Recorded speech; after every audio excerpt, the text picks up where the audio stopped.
Hello guys, welcome back to my new mini blog. আজকের mini ব্লগটা একটু অন্যরকম। আমাদের ডেস্টিনেশান ছিল অমরনাথ যাত্রা। তো প্রথমেই আমরা হাওড়া স্টেশনে গেলাম এবং সেখান থেকে ট্রেন ধরে সোজা জম্মু গেলাম। সেখান থেকে একটা মিনি বাস ধরে চলে গেলাম ভগবতী বেস ক্যাম্প। এবং সেখানে দেখো ভক্তদের সমাগম দেখো। আর এখানে সন্ধ্যাবেলায় ভোজনের ব্যবস্থা করা হয় ভক্তদের জন্য। দেখো নৃত্য অনুষ্ঠান হচ্ছে। আর তারপরে সন্ধ্যার সময় একটু টিফিন করলাম সামনে একটু দোকান থেকে। এখানে দেখো সবাই রেস্ট নিচ্ছে, কারণ রাত্রে সবার বাস আছে পাল্টালে।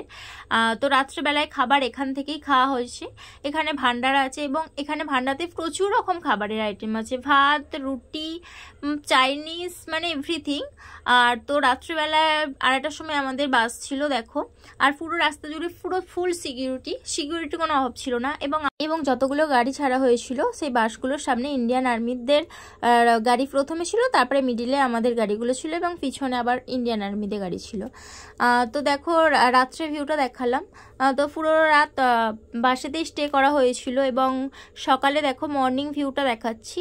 তখনও অনেকটা রাস্তা বাকি ছিল, মানে আমাদের ডেস্টিনেশনে পৌঁছাতে। তো পাহাড়ি রাস্তা সফর করতে বেশ ভালোই লাগে এবং একটু রিস্কিজনক লাগে, বাট তবুও খুব সুন্দর লাগে। জাস্ট ভিউটা দেখো, খুব অসাধারণ।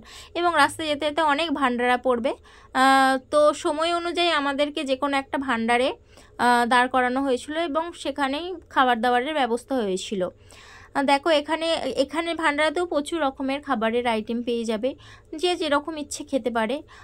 দুধ, চা, কফি, বিস্কিট, এভরিথিং ছিল। আর দেখো মানুষের ভিড় দেখো চারিদিকে।